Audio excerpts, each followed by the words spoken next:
ICE has been ramping up arrests in sweeping new operations that are reshaping federal law enforcement. President Trump's focus on immigration has meant calling on members from other agencies to assist. But NBC News has reported that's been a source of tension among some officials who feel they have been taken off their core national security missions. This as we are seeing serious backlash in neighborhoods where ICE raids have been carried out. Our nightcap is still here. John, what is going on here? The whole idea was they were going to be focused on criminals and getting criminals and bad guys out of this country. They are now grabbing people who are literally showing up for work or showing up for court for their immigration court hearings. Like, why is this major escalation happening? This isn't what the American people work for. No, they're trying to hit a quota. They're trying to show the numbers. They're not going after the criminals like they said they would, which, by the way, everyone agrees with. Right? They're going after the person's neighbor, someone who works in the local restaurant. This is affecting people who are otherwise law-abiding, and communities are starting to kick back. But not only that, there's a story coming out that you've got around 500,000 folks who are basically having, asylum from Cuba or Venezuela or Nicaragua, communist or socialist dictatorships that are going to get deported, who presumably thought they would have a little bit of cover from this administration. The opposite. Okay, but even if you said, I don't care about those people, I don't care about the countries they're from, I don't care about those governments.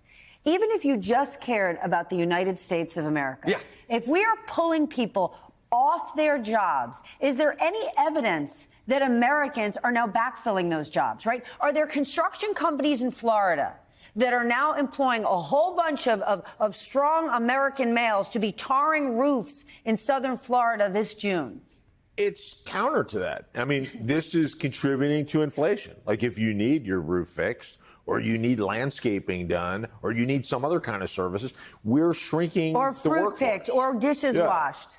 I mean, the number of times I hear from people who are citizens, Latinos in our community, who will say, I know so many people who are afraid to go outside. I mean, people aren't going to restaurants to spend money.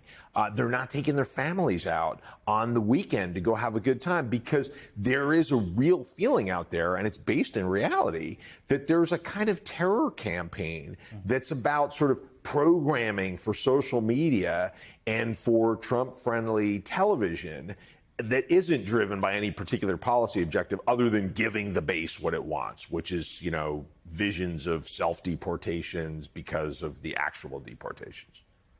Yeah, I mean, I want to go back to John's point about snatching these people. The issue is that they're going after the easy folks, right? The people who are showing up, the people who are going to work, the people who know where they are. But why would we want those people to leave? They're doing jobs that we want them to do. Not only do we not, but polling shows that Americans don't want that. That Americans agree. If you were committed a violent felony, you can go, right? Like, there's broad consensus on that. But if you are someone who's lived here, who has a family here, who have kids that are citizens here, Americans don't agree that those people should be deported. But part of what the administration is doing, too, and this is an important point, and Tom Homan has actually said this, the borders said this pretty explicitly, is they are also doing these raids in a splashy way, coming in hot with big guns because they want to show sanctuary cities, this is what you get if you don't work with us. We're going to irritate your citizens. We're going to scare the people that live in your communities because you're not working with us and making it easy to go into jails and rip people out. Homan said that explicitly. That's what they're doing. So it's not only just to have good Fox News hits, it's also to show, hey, Chicago, hey, New York City, we're doing it our way, and if you don't like it, tough.